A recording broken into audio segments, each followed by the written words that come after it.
Good morning and welcome to the AB Dynamics PLC investor presentation. Throughout this recorded presentation, investors will be in listen-only mode. Questions are encouraged and could be submitted at any time via the Q&A tab situated on the right-hand corner of your screen. Simply type in your questions and press send. The company may not be in a position to answer every question it receives during the meeting itself. However, the company can review all questions submitted today and publish responses where it's appropriate to do so. Before we begin, I'd like to submit the following poll. I'd now like to hand you over to the management team. Sarah, Ed, good morning. Good morning. Welcome to the AB Dynamics 2025 full year results presentation. Thanks for joining us. I'm Sarah Matthews-DeMeers, currently CFO, and from 1st of December, CEO. And I'm joined by Ed Haycock, our Director of Financial Reporting. I'll take you through the highlights before Ed takes you through the financial performance. I'll then provide an update on progress against our medium-term growth strategy and the outlook for next year. And then Ed and I will be happy to take questions afterwards. During the year, we made a strong start to delivering our medium-term growth plan, delivering operating profit and earnings per share growth of 15%, slightly ahead of upgraded expectations despite macroeconomic challenges in the second half of the year. Revenue increased by 3%, with double-digit revenue growth in half one, followed by a more challenging half two, as timing of order intake was impacted by macroeconomic disruption. Encouragingly, customer activity improved towards the end of the year, and the group carries forward 32 million of orders into FY26, providing good trading momentum into the first half of the year. New product development continues at pace and in line with the technology roadmap for testing products and simulation markets. We received an order just prior to the year end for the recently launched S3 Spin simulator, which has advanced capability for the growing road car market. Operating profit grew by 15%. Operating margin grew by 210 basis points to 20.3%, achieved through operational improvements and a richer mix of revenue, largely resulting from the timing of order intake and delivery. The operational improvements implemented in recent years have contributed to building a strong platform to support future growth. The benefit of the revenue mix is not expected to be repeated in FY26. However, in the medium term, the board is confident of achieving its sustainable margin target of greater than 20%. The group acquired Bolab, a niche supplier of electronics testing equipment, in half one. The integration is progressing as planned and performance is in line with expectations. Net cash at year end was £41.4 million, after £8.1 million of investment in acquisitions and other capital projects. Our strong operating cash generation and cash conversion of 106% supports further organic and inorganic investment. I'll now hand you over to Ed to take you through our financial performance. Thanks, Sarah. It's great to be able to present another set of strong financial results. I'll start by taking you through the group's performance, followed by a dive down into each of our three segments, and I'll finish by covering our key financial enablers for future growth. In FY25, we are pleased to report a strong financial performance, where we've continued our track record of delivering consistent revenue and profit growth, backed up by cash conversion. We have delivered significant operating margin expansion, resulting in a 15% increase in operating profit to 23.3 million, which represents a 3-year compound annual growth rate of 19%. The effective tax rate reduced slightly to 18% due to a change in the geographic mix of profits. We expect this to trend back upwards in future years, in line with our medium-term guidance. EPS has increased by 15% to 80.3 pence, and we have proposed a 20% increase in the dividend, reflecting the board's confidence in our financial position and prospects. Cash conversion of 106% and our 3-year average cash conversion of 112% demonstrates that we are consistently able to turn these growing profits into cash. The order book at the year end was 32 million. This, combined with post-year end order intake and additional sources of recurring revenue, such as renewal of licenses, gives good visibility into FY26.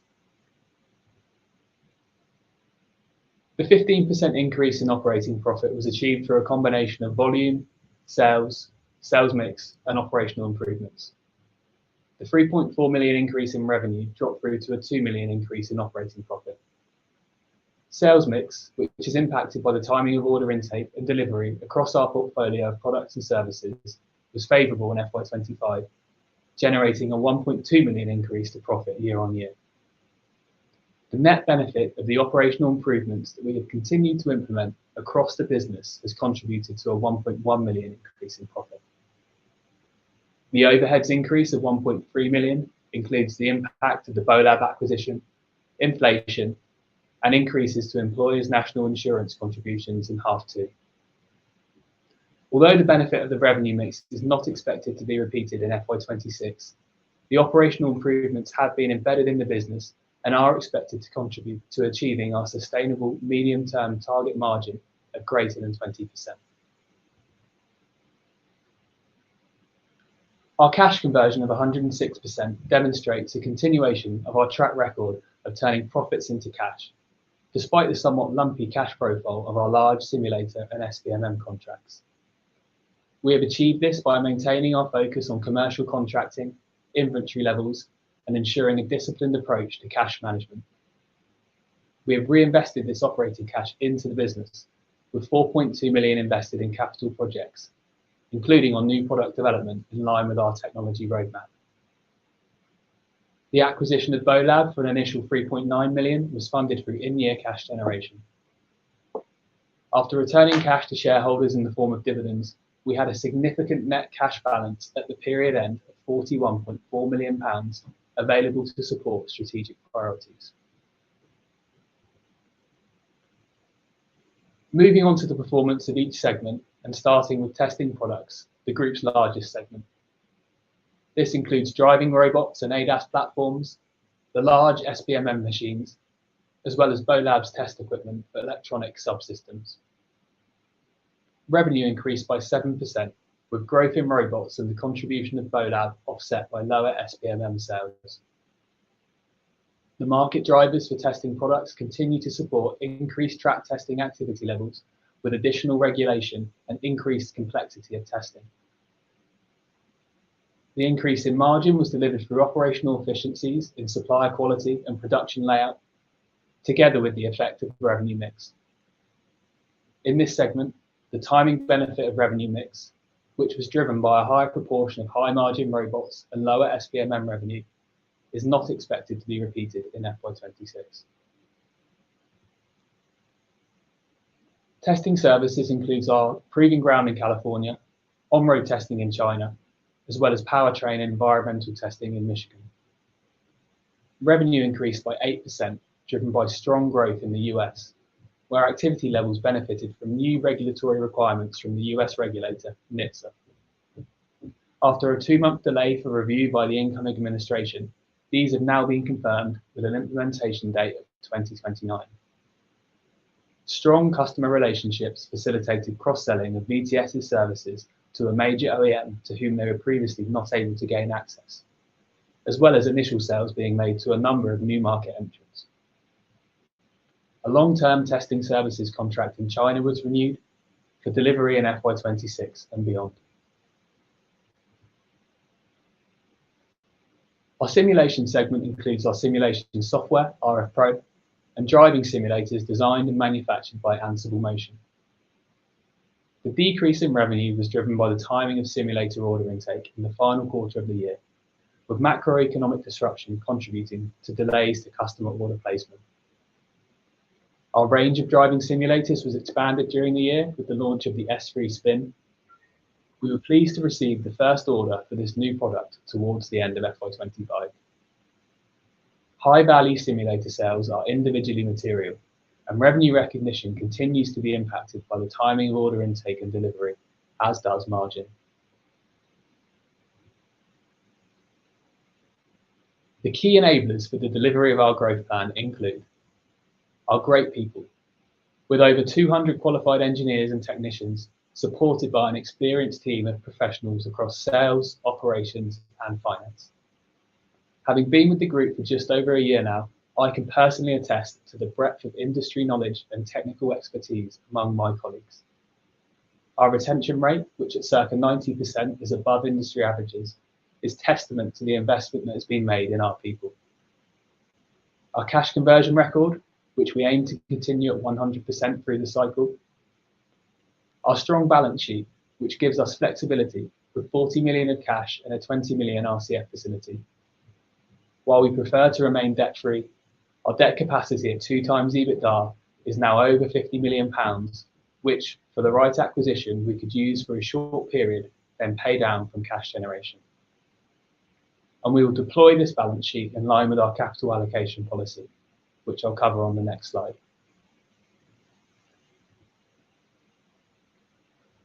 Our capital allocation policy is unchanged, and we are pleased to demonstrate how this is supporting the year-on-year progression of the group's return on capital employed. Our first priority is to invest in organic R&D and CapEx, then M&A, and finally dividends. We have a disciplined approach to R&D and CapEx, assessing each potential project using structured financial and strategic criteria to ensure alignment with our medium-term growth plan. New product development is critical to our business to ensure our solutions meet the evolving technical requirements of our customers.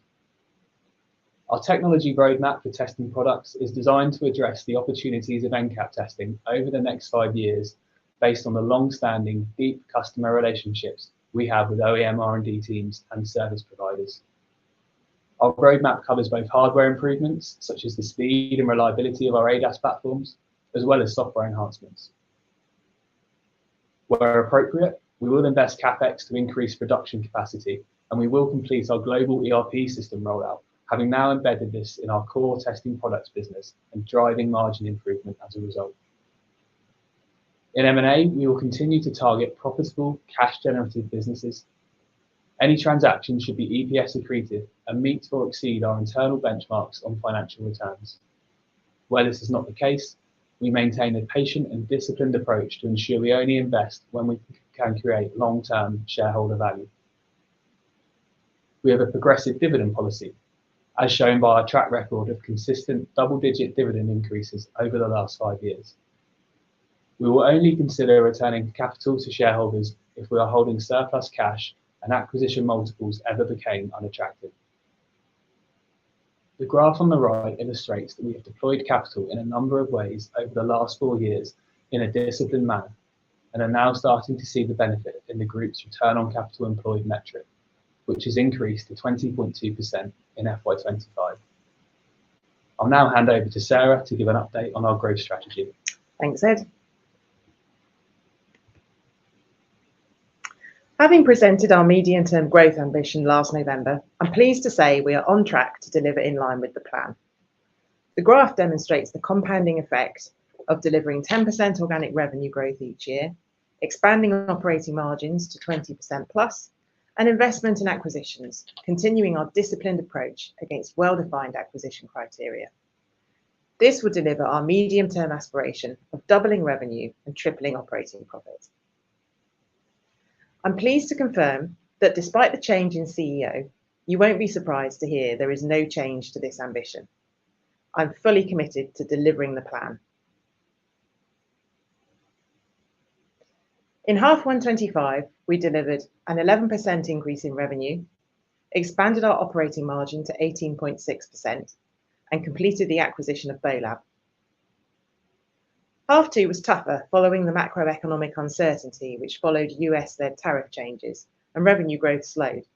However, through delivery of our continuing programme of driving operational efficiency and cost control, aided by a positive mix impact, we delivered improvement in operating margin and operating profit slightly ahead of expectations. I'll give further detail on each of these elements in turn on the next slides. Our growth is supported by very long-term structural and regulatory growth drivers in 4 main areas: new vehicle models, new powertrains, consumer ratings, and regulation. The first 2 relate to the wider automotive market, and the third and fourth are linked to the rapid developments in safety technology for assisted and automated driving functions, and the increasing regulation and certification requirements in this area. During FY25, our sales growth has been driven by industry advances in technology, the drive for efficiency by OEMs, and increased complexity of testing. There are a number of well-publicised factors creating uncertainty in the automotive market. The impact of tariffs is causing disruption, but OEMs remain committed to R&D in order to remain competitive. In half two, we saw the impact of many customers pausing to take stock and delaying procurement decisions while they determined how best to respond to tariff changes. The challenge to traditional automotive OEMs posed by the rise of new entrants is resulting in the need to innovate and develop faster, more cost-efficient methods of developing new models, giving rise to further opportunities for our simulation capabilities, which enable manufacturers to accelerate the efficiency and speed of development by allowing customers to test in a virtual environment. As the transition to EVs is occurring more slowly than originally forecast, there's renewed growth in hybrid platform development, and ICE vehicles are expected to be around for longer, supporting significant levels of activity in new platform development. The new US regulation, FMVSS 127, mandating new requirements for automatic emergency braking that comes into force for cars sold into the US from 2029, remains in place, despite lobbying from the US car industry, and is beginning to drive development activity in the US market. Combined with the extension of Euro NCAP testing to other vehicle categories, increases in the complexity of testing, safety regulation, and the growth in active safety and autonomy provide tailwinds for growth.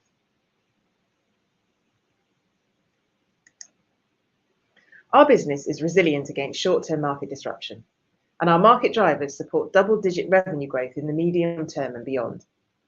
We are OEM agnostic in the sense that we supply to all major automotive OEMs, with over 150 different customers, therefore providing protection from downside risk from the current competitive environment between conventional manufacturers and Chinese EV makers. Our global diversified customer base and high-quality, long-term customer relationships provide resilience. Our global footprint allows us to remain close to our customers and gives us flexibility in dynamic market conditions. We are powertrain agnostic. All new models need to be tested and certified, whether EV, hybrid, or ICE, leaving us well placed whatever the mix between differing powertrains. We sell into R&D functions and the organisations independently conducting testing. We don't sell anything that goes into a production vehicle. Therefore, production volumes are not directly relevant to us. As OEMs seek to innovate and develop faster, more cost-efficient methods of developing new models, this will lead to faster adoption of simulation and further opportunities for our simulation capabilities. In summary, all of these market drivers and our high-quality, long-term customer relationships provide resilience against the challenging near-term dynamics in the automotive industry, and long-term are moving in the right direction to support sustainable double-digit revenue growth across our business.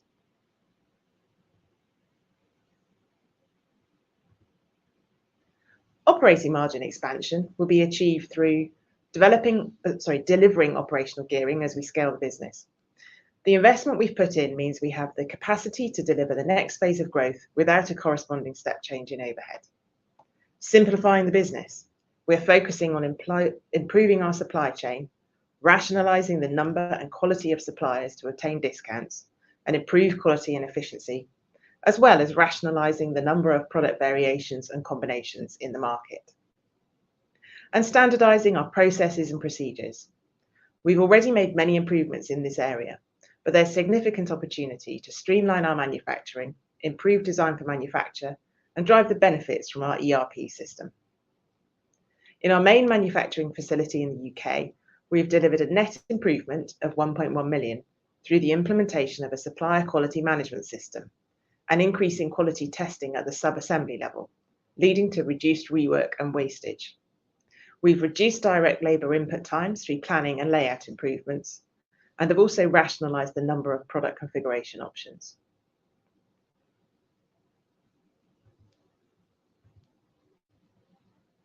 We have demonstrated a strong track record in delivering and implementing value-enhancing acquisitions, and this will continue to be an important area of focus for the group.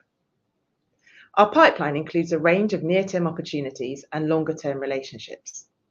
There are no changes to our well-defined strategic and financial criteria against which targets are screened. Importantly, we have the resources in place to execute transactions. The market is fragmented, consisting of a high number of small to medium-sized businesses, which are filtered down into targeted approaches. These are usually off-market opportunities with vendors with whom we've built a relationship over a period of time, but are sometimes structured M&A transactions. We typically have several acquisition opportunities in various phases of the transaction process at any one time. We're looking for cash-generative businesses with high gross margins at reasonable multiples, which are EPS accretive and capable of achieving strong return on investment. Typically, targets will offer new product or service capabilities that can be sold through our existing international sales channels. In terms of geography, we're most likely to pursue opportunities in Europe and the US, while being mindful that given the current market disruption, we will need to be comfortable that any business is resilient to changes in market conditions. During the year, we completed the acquisition of Bolab, which has been integrated into our testing products sector, opening opportunities for Bolab to access new sales channels. We continued to apply our highly disciplined and well-structured approach to deal execution, which led us to withdraw from a further transaction in the year. We're continuing to build relationships with a number of other targets. In summary, we have a promising pipeline and sufficient resources to take advantage of opportunities that arise.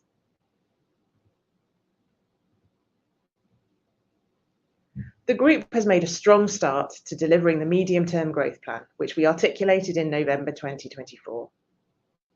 Trading in the first half of FY25 was strong, with double-digit revenue and profit growth.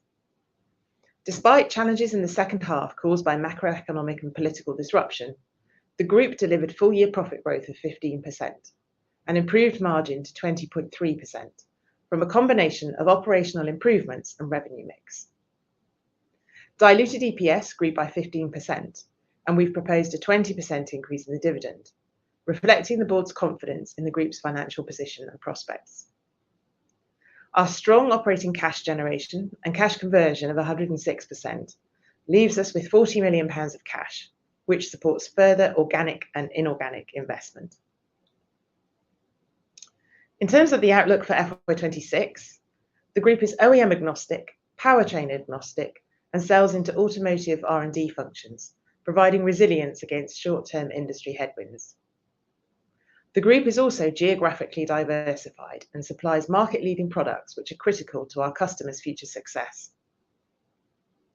Encouragingly, underlying demand drivers remain strong, and customer activity increased towards the end of FY25. As a result, the group carries forward 32 million of orders into FY26, providing good trading momentum into the first half of the year.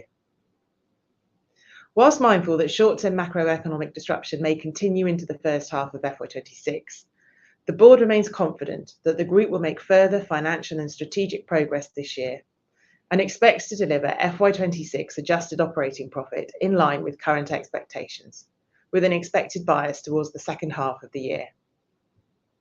Future growth prospects remain supported by long-term structural and regulatory growth drivers in active safety, autonomous systems, and the automation of vehicle applications, underpinning our medium-term financial objectives.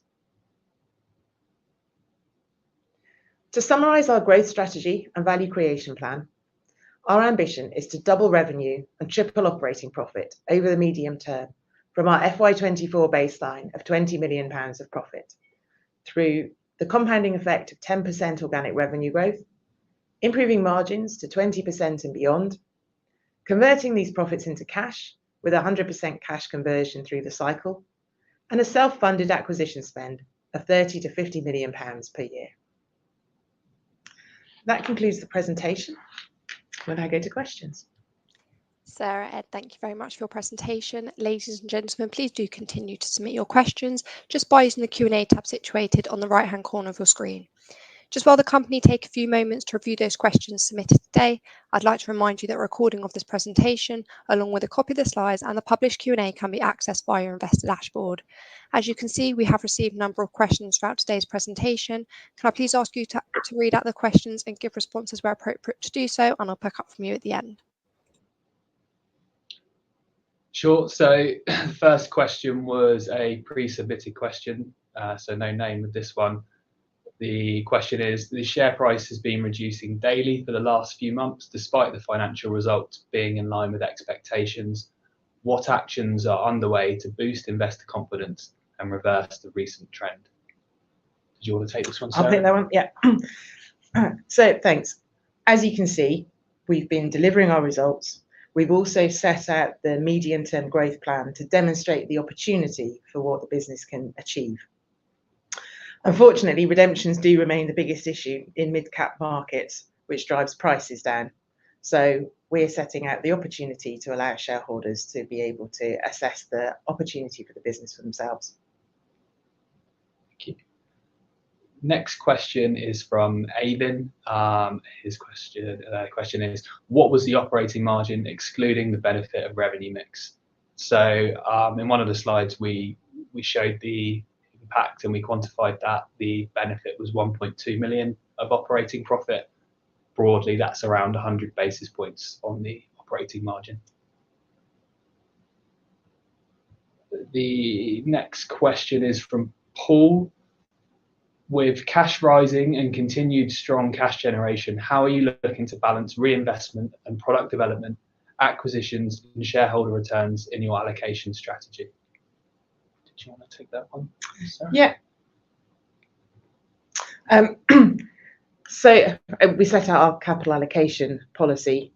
The first priority is always to invest in organic R&D because that is what gives us the best returns. And then following that, the next allocation that we look at is to acquisitions. Again, that drives returns. We pay a relatively small dividend, so it's not stopping us investing in anything in the business that is driving returns. But I do think it is a good discipline to have that dividend payment, and the fact that we're growing it each year helps to signal the board's confidence in the returns going forward. Thank you. We've had a question from Gerard, which is, can you give some examples of how ERP investment improved performance? So yes, various examples of that. I guess one area where we've seen a marked improvement is in procurement. So we've now got data to analyze on exactly how much we're spending across our supply chain, which we can use to then inform our commercial negotiations and negotiate discounts with our sort of core suppliers.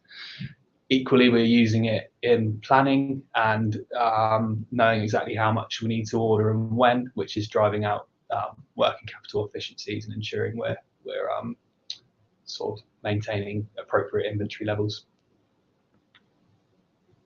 Great. Thank you for those questions. We'll pass back to Lily.